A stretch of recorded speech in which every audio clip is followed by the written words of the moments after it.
our DNA. And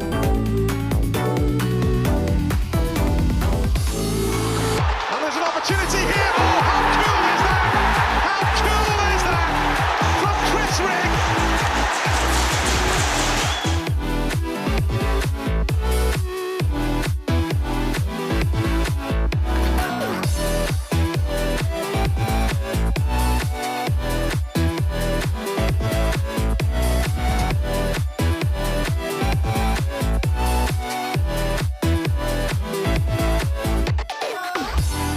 Bellingham, 25 yards, lines it up and drills it into the back of the net.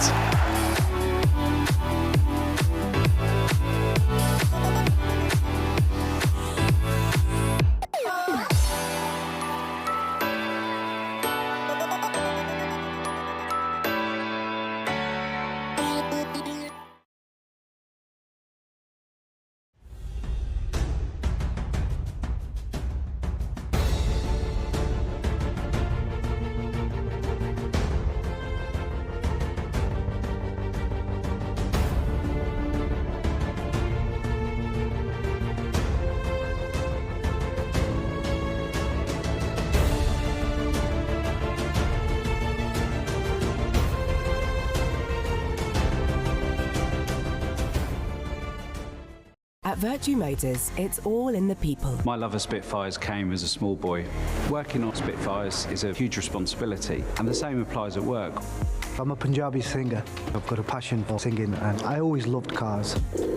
When I'm photographing the car, I try and picture myself as the customer, so the photos have to look really good. The care, passion and attention to detail people at Virtue Motors invest in the things they love will help you choose your next perfect car. Because at Virtue Motors, It's all in the detail.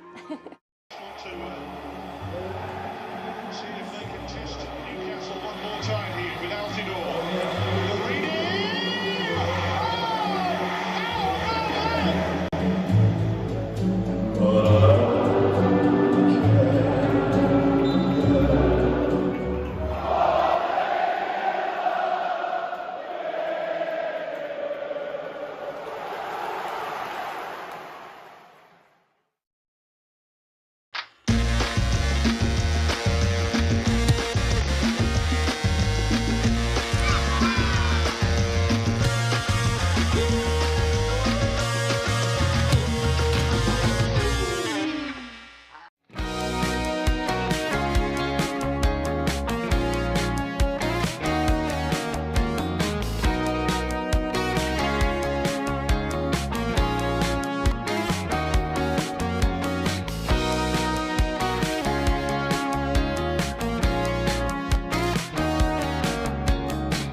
Sport, it's not just a game. It's in your DNA.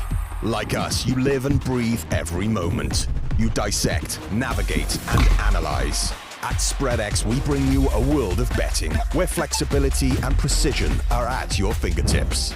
With real-time analysis across all devices, wherever you are. Enjoy sports betting that's data-driven. Next level action. Spreadex. It's in our DNA.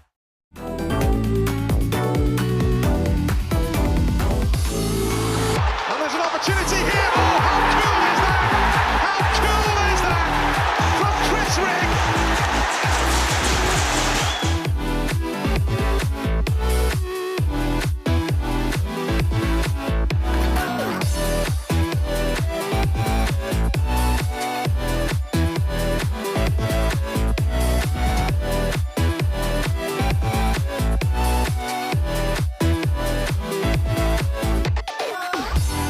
Bellingham, 25-yard lines it up and drills it into the back of the net.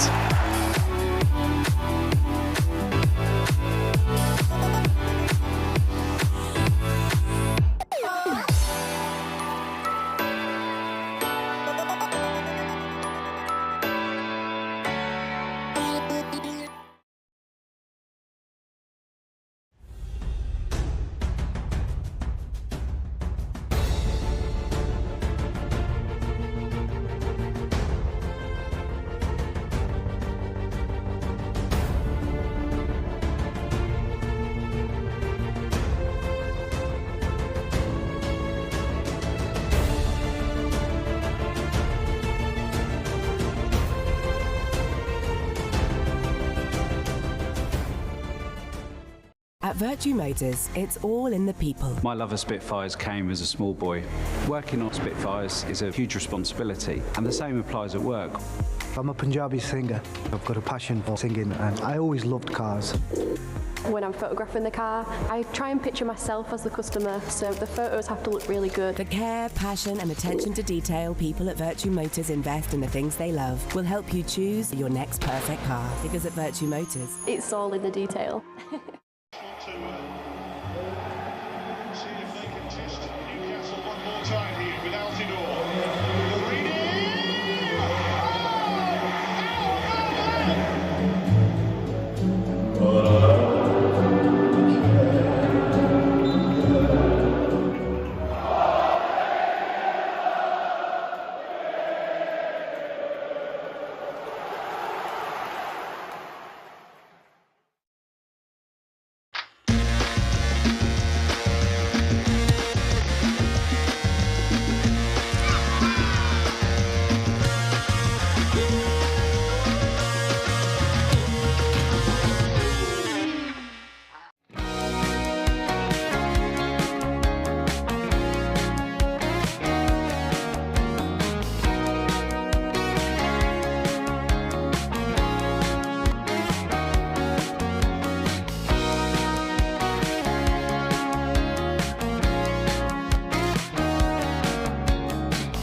It's not just a game, it's in your DNA. Like us, you live and breathe every moment. You dissect, navigate, and analyze. At Spreadex, we bring you a world of betting where flexibility and precision are at your fingertips. With real-time analysis across all devices, wherever you are. Enjoy sports betting that's data-driven. Next level action. Spreadex. It's in our DNA.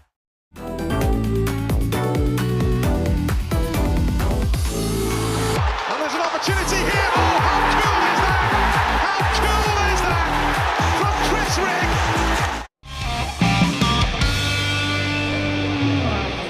Rigg. Good evening, everyone, and welcome to SAFC Live. We're live in the sports bar here in the Stadium of Light, but the lads are down at Turf Moor for an 8 p.m. kickoff against Burnley. Alongside me, as ever, is Sunderland legend Danny Collins. Danny, a chance for Sunderland to go jump top this evening.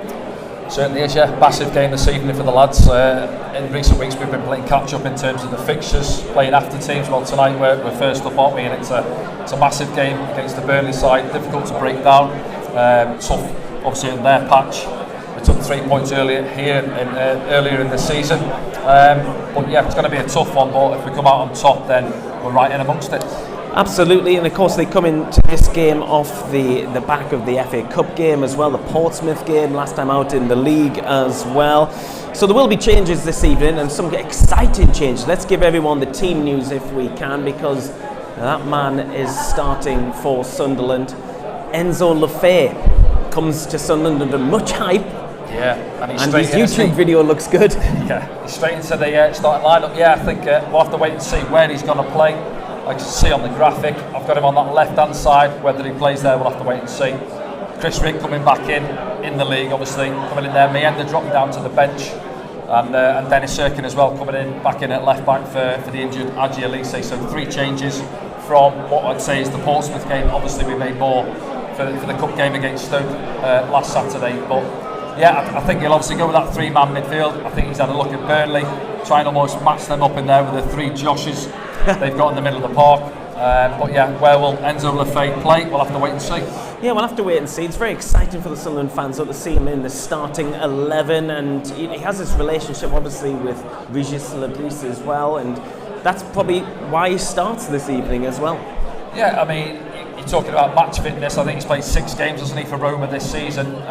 So is he match fit? Well, he's had a few days training with the lads. Obviously, he joined last weekend, so he's had pretty much a full week, hasn't he, to try and get to know the lads. But if you're bringing him in, obviously he's got quality. Then we're deep into the season, aren't we? So yeah, get him out there as soon as you can and see what his quality is all about. And a look on the bench as well. We see Salis Abdul Samed. We saw him in the FA Cup game, but we haven't seen him in the league yet. No. A good boost to have him on the bench.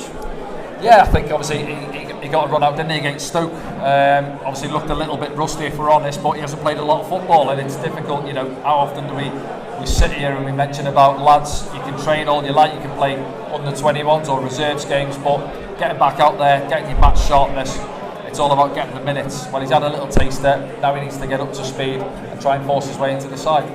Yeah, we're in the middle of the transfer window at the moment. We've seen Aaron Connolly leave to go to Millwall. We've seen Zach Johnson leave to go to Notts County as well. You're expecting a lot more movement from the Sunderland camp, being that there's a couple of weeks still left, and we had that injury to Aji Elise as well last time out. And of course everyone sends their best wishes to Aji, not just because of his injury, it's his birthday as well today, so happy birthday from everyone at Sunderland AFC. But that's not what you want to see, is Aji injured, is it? No, because he's had a few injury issues since he's been at the club, hasn't he? Both him and Dennis, really. And unfortunately for Aji, he picked up a bad one last weekend, so you wish him well and happy birthday to him. But he'd certainly rather be at Turf Moor this evening, wouldn't he, out there. But yeah, in terms of transfers, I think obviously top end of the pitch. Aaron Connolly has moved on, he wants to get regular football. It's not quite happened for him here. So I think from his point of view and from the club, everybody wishes him well and to go and get some game time. But now, yeah, it opens the door for the club to obviously try and bring another striker in. We look at obviously this evening, I think we're going to go with a lone striker in terms of Isidore. Mayenda will be disappointed dropping down to the bench. I think the two of them have worked together well as a partnership in recent weeks. Obviously the Portsmouth goal shows that. But yeah, I think he's had a look at their setup this evening and maybe thought just drop another midfielder in there go with Isidore on the counter attack when we get the ball. Can we slot him in? But we've got options off the bench as well. But yeah, in terms of the transfer window, it's going to be interesting the next couple of weeks. But yeah, I'm certainly top end of the pitch and maybe another fullback. Yeah, talking to fullbacks as well. Do you see Ben Crompton's performance for Tamworth against Spurs as well? He had a good game, didn't he? Yeah, he did. Yeah, that's what it's all about. You see, Zach Johnson, I thought he actually done well, Zach, when he came on against Stoke. But go and get some game time. League 2, Notts County. But go and try and get some regular football under your belt. It's exactly what Ben's done as well. Going to Tamworth, getting a taster for it, and obviously going to Tamworth, he wouldn't have expected that, but it was a good test. They done well, Tamworth, and they took it to extra time. Just come up short in extra time, but it's a good experience for him moving forward. Let's have a look at some highlights now here on SAFC Live to the last time Sunderland were in action in the league. We're going to look back to that game, which feels like ages ago. It does indeed, yeah. 12 days ago, wasn't it? Yeah. It was one of those, wasn't it? I think getting the job done, really. Portsmouth struggling down the wrong end of the table. But they actually started okay first few minutes, and then we came into the game really and trying to get the ball out wide, trying to cause them a few issues. And then, well, here's the goal now, isn't it? So throw in high up. Dan Neil reads it, just steps in, early pass into Mienda, bit of space there now, and then these two are going to cause you problems with the pace they've got.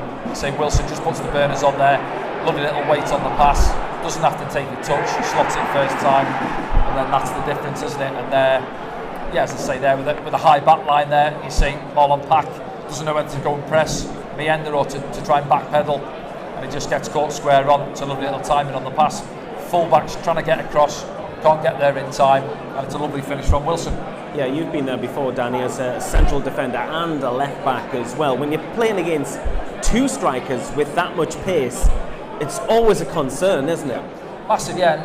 No pressure on the ball as well. You see it often these days in this game as well. And obviously from our position on the gantry, sometimes when the midfielder isn't, getting pressed, you can't squeeze the high line as much as they do. But with two flyers at the top end of the pitch, you've got to give yourself a few yards or you're going to get caught.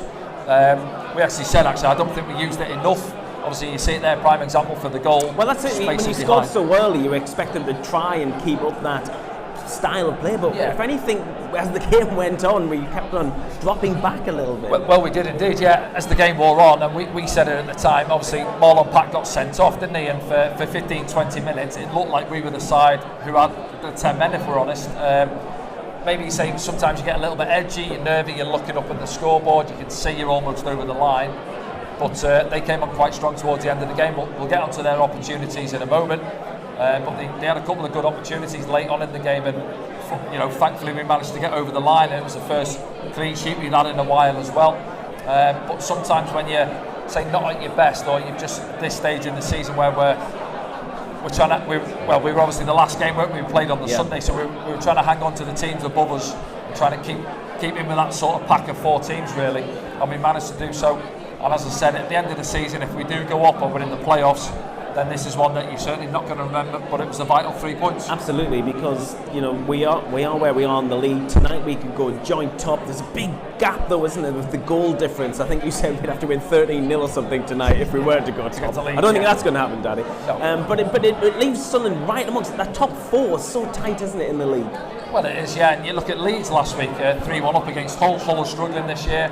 3-1 up, 20 minutes to go, and Hull managed to go and get a couple of goals, and they end up taking a point in the end, Leeds. I think Burnley drew as well. Was it Stoke? I think they played. So a couple of results went with us, and then obviously you've got to go and do your own job, and we managed to do that. That man there, he's unlucky tonight to miss out, isn't he? Yeah. Really, he's done great in recent weeks. Well, he has, yeah, just his pace alone, really, and he's a little bit raw. I think everyone would agree. Yeah, he's had a couple of opportunities. He's fired a couple into the side netting. One against Stoke last week with the lovely ball over the top from Dan Neil. But he keeps getting in there. He's busy. He puts defenders under pressure, and they know he's sharp over 10 yards. And he frightens fullbacks, and especially when he's getting them back into their 18-yard box, as we've seen on a couple of occasions in this game. Stoke at the weekend as well. But it'll come. He's only 19 years of age. He's got himself 3 goals, I think it is, this season so far, and he's going to grow in confidence. And it's a setback for him not starting this evening. Again, that comes down to formation, I think. Well, maybe it does come down to formation, but some fans would say that are those two not? We're starting to get a bit of chemistry up there together. Yeah, well, it's a couple of games they played together, wasn't it? In that 4-4-2, really. I'd say played a vital part in creating for the goal as well. I'm sure he's going to come on at some stage. Later on the game gets a little bit stretched. And as I mentioned there, for the likes of their fullbacks Humphreys and Roberts, or if he comes on through the middle, he's going to be a nightmare for them when they're getting a little bit leggy later on, and they see Mayenda coming off the bench with his pace. It's not ideal for them. Here's another chance for Eliza Mayenda. Adil Al-Shish providing the ball in that case, and he's also dropped to the bench as well, despite good performances in recent weeks. Yeah, well, he's had to bide his time and wait for his opportunity, and he's played his part. Listen, again, sometimes people will question his end product, but he's always busy. I think he's got good technique. Just sometimes it's final ball which maybe lets him down. He played a part in the goal at the weekend for Alexis's goal. But yeah, again, he'll be disappointed. He knows perhaps that obviously when Mundell and Tommy Watson return that his place is under threat. But obviously this evening, Lefay's come in. Whether he starts in his position out on that left, we'll have to wait and see. But yeah, like Mayenda, he is going to be disappointed he's not starting because you're coming up against one of the promotion rivals. You want to be involved in these games.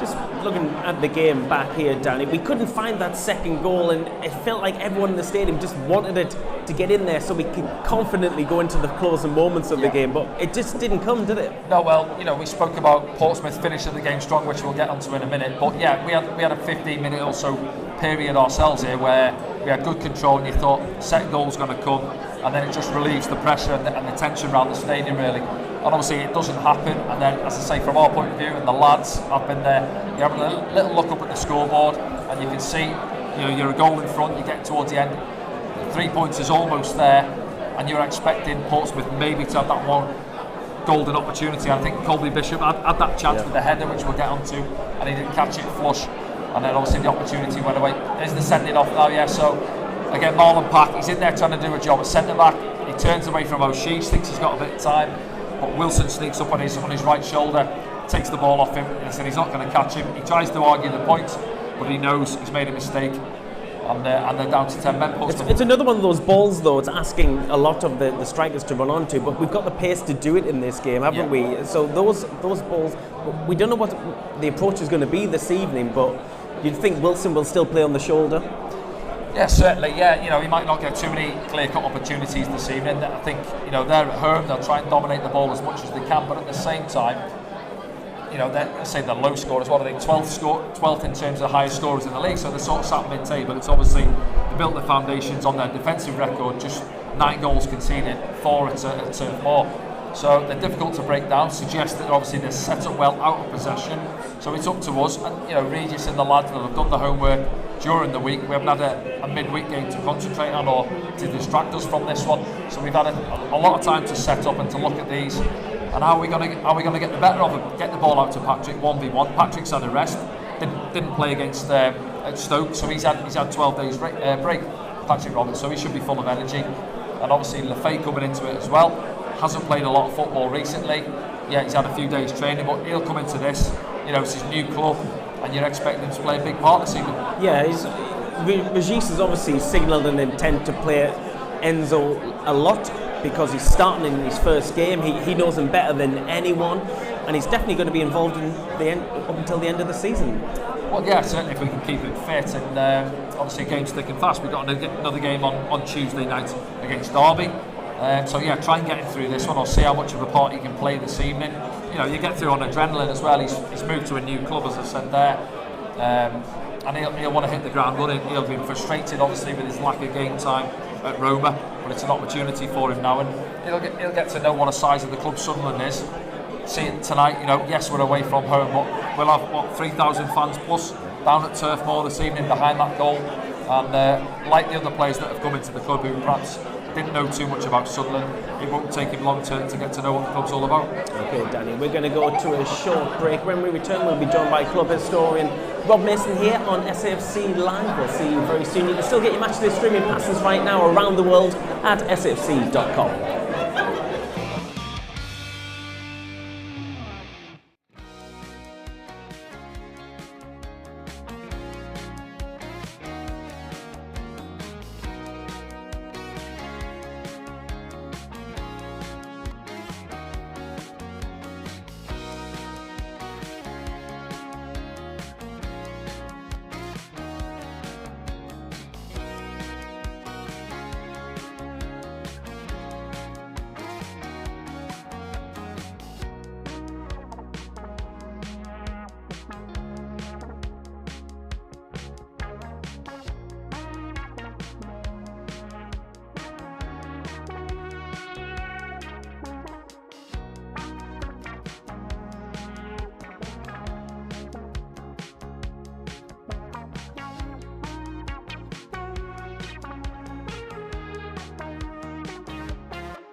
Welcome back to SFC Live. We're broadcasting around the world here from the Sports Bar here at the Stadium of Light. It's an 8 p.m. kickoff down at Turf Moor. I'm joined as ever by Danny Collins, and now we're joined by club historian as well, Rob Mason. Rob, it's good to have you here this evening. Let's give everyone the Sunderland team news before we get into our conversation, because lots of people join us from around the world as they always do, and they're dying to know about this starting 11. And Danny, you can talk us through the changes, and that name, Lefay, is on there. Yeah, 3 changes, as we mentioned, from the Portsmouth game. Coming back in, Dennis Sirkin coming back in for the injured Adji Elisi, as we mentioned there. Chris Rigg coming in as well. Meander dropping down to the bench, and then Lefay. And obviously, just discussing it with Rob now. With the way we'll know, we'll figure it out. Yes, we'll invite Rob now to have his comment on the starting 11. Are you excited to see Enzo? Delighted. Obviously, everybody's been talking about the lad. It's a very exciting signing, but we're all waiting to see what he's like as a player. And indeed, where he plays, even a professional like Danny is looking at the shape of the team and thinking, will he play there? Will he play somewhere else? And we just don't know. The good news is they don't know in the Burnley dressing room either. So they're trying to work out, what they're up against this evening. Personally, I could well be wrong. It's just a hunch. I think he's going to play more centrally than was shown on screen. I think he's going to be alongside Dan Neil. I think he likes to, from what I've read about him, and I'm going on reading rather than seeing him. From what I've read about him, he seems to like to dictate play from quite deep positions. I don't see him as a winger, but by 8:05 when you're watching this, everybody might be thinking, not for the first time, what does he know? Because he might be hugging the left touchline, but I, for one, will be surprised. Yeah, thanks, Rob. And the bench as well, Danny. We've got some cover at the back with Dan Ballard on there, and Leo Hjelde, of course, as well, and Silis Abdul Samed and Alexic, if cover is needed in midfield as well. We've got good options on there. Obviously, Dan Ballard returning as well from injury. Big plus, isn't it, as well, with Adji Elisi returning to the treatment room. As you mentioned there, Salih's getting some game time at the weekend. Alexic, and I thought Leo Hjelde actually put in a good shift against Stoke, arguably man of the match for me. So you got cover on the left-hand side of the defence in terms of Hjelde as well. So there's some good options coming off the bench too. So we're strength in depth, really. Yes, that's Sunderland this evening. Let's have a look for the first time at our opposition, Burnley, of course. We can go above them in the league this evening, but it's going to be a hard game against a former Premiership side. And of course, we beat them 1-0 early in the season, didn't we, Rob? But they were a hard team to score against. Absolutely. I mean, we did beat them early in the season. It was the 3rd game of the season. And of course, they've only lost once since, and that was a couple of days before Bonfire Night. So they're a very, very difficult team to play against, very difficult team to score against. I'm sure everybody's well aware of what a fabulous defensive record they've got. I think it's something like 17 clean sheets in 24 games. However, the optimist in me says that due a defeat in one of these games, they're going to suddenly concede, 2 or 3 goals. Let's hope it's tonight. I think if we can play anywhere near as well as we played away to Sheffield United earlier in the season, although, back on the 29th of November, I think it was, although we lost that game 1-0, we absolutely played great. Obviously, their goalkeeper saved a penalty. They got a bit of a lucky break 7 minutes from time. But we played really well at Sheffield United. And I think if we can play as well as that tonight and just have a tiny little bit of luck, then I actually quite fancy us to get a good result tonight. And for me, a good result is always a point away from home. But I wouldn't be at all surprised to see Burnley's home record, where they're undefeated at home. I wouldn't be surprised to see that go tonight. They've played 12, they've drawn 6 of them, they don't score a lot of goals. Everybody's focused on the fact they don't concede many, but with our attack, I think we can turn the game and get Burnley going back towards their own goal today. And they won't like that. They like to have the ball, but although they're very high up in terms of possession figures, they're very low in the league table in terms of how many touches they have in the opposition box, whereas Sunderland are very high. So we'll see. It's all to play for. Great game. Everybody's looking forward to it, as you can see from the enthusiasm of the people behind us, and no doubt the enthusiasm of those who've been lucky enough to get tickets for Turf Moor tonight. Yeah, no, it's packed out in here this evening, as you say, biggest attendance of the season, I think, in Quins. I think, listen, it's one of those grounds, every time I've played there, it's usually been a midweeker or a cold evening. Be the same down there this evening, but the lads know what's at stake this evening. As you say, got through the Portsmouth game over the line with the clean sheet, which we hadn't had for a while. I think it's 1 in 9, isn't it, or 1 in 10 if you include the cup game against Stoke as well. So the lads at the back have got to be on their guard, and obviously Can we get 1 or 2 counter-attacks? I think that's key this evening. Move the ball with a bit of purpose, bit of pace about us as well, and I'm sure we will get 1 or 2 opportunities. What have you made of Burnley this season, Danny? Because you must have seen them a couple of times, not just in the game against us, but they're often on television, aren't they? Yeah. When you watch them, last time I saw them was against Blackburn. Not exactly so Didn't impress dynamic, too much. are they? No, but it's one of those. It's getting the job done, as Rob says. 17 clean sheets, the highest amount of clean sheets this season. So they've got a good foundation there. I think if you ask Burnley fans, they perhaps like to see a little bit more flair. Maybe if you want to go, if they get promoted, they won't be too fussed. But I think yes, they've only conceded 9. But I'm sure they'd like to see a little bit more top end of the pitch. I think Josh Brownhill's top scorer. He's sort of playing in that 10 role. He's got 9 so far this season. Fleming at the top end has got 4. So you're looking at there, they've got obviously him. Foster comes in this evening, good player at this level. He's had issues, he's only got 1 goal. Ashley Barnes has just returned from his loan spell at Norwich, I think it is, isn't it? Jay Rodriguez, so they've got good experience at the top end of the pitch. So between now and the end of the season, they will be looking for more goals from that sort of front 4, really. And then the others are sort of chipping in with the odd goal or 2 just in behind them. From a historical point of view, Rob, Burnley, a very old traditional club, just been out of the Premier League as well themselves. 121st meeting between these two sides, but a very rich club in terms of history. Absolutely a rich club in terms of history, and sometimes you ask me about how far the history goes back with Sunderland and the opposition. Well, nobody goes back further than Burnley in terms of league games, because they were our first ever league opponents way back in 1890, and contrary to popular belief, I wasn't at that game. Before you say it. Ill that day, were you, Rob? Ill? Yeah.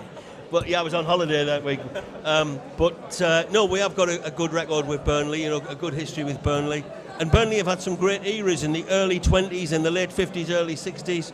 They were a really good team. And way back when Sunderland won the FA Cup in 1973, Burnley won the second division that particular season. And indeed, when Bob Stokoe took over as Sunderland's manager during that season, his first game was at home to Burnley, who were top of the league. Beat us 1-0 at Sunderland, and then things took off with Bob Stokoe. And we went down to Turf Moor between the semi-final and the final, if I remember rightly, and we lost 2-0 down there. They went on to win the league. And a good number of players have played for both clubs as well, of course. And tonight's game is going to be another one to add to that rich history of Sunderland v Burnley. Hopefully it'll be one of the more memorable ones if we can win. But I've just got to mention one Burnley game, and hopefully there's no red cards tonight, or at least no red cards for Sunderland. But it was at Burnley about 1979 was the famous game where we had 2 men sent off at the first half and came in at half-time down to 9 men and 0-0. And Burnley expected us just to sit back. Jimmy Adamson was the Sunderland manager, a Burnley legend. And the players of that time tell me that Jimmy Adamson opened the door at the dressing room at half-time, swore at them and walked out and left them to it. He was furious. And the players said, you know what, Burnley are just going to think we're going to put our backs against the wall. Let's go and attack them. So we did attack them with 9 men. Gary Rebel scored twice and we won 2-1. One of the most famous Burnley games. Well, if anyone's going to know that, it's our Rob here on SAFC Live. Okay, then. We're going to go and get into our commentary positions in a moment. Just another reminder, you can go and get your matchday streaming passes right now at safc.com. We'll be right back after the break.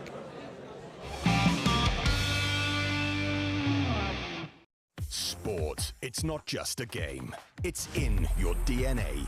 Like us, you live and breathe every moment. You dissect, navigate, and analyze. At Spreadex, we bring you a world of betting where flexibility and precision are at your fingertips. With real-time analysis across all devices, wherever you are. Enjoy sports betting that's data-driven. Next level action. Spreadex. It's in our DNA.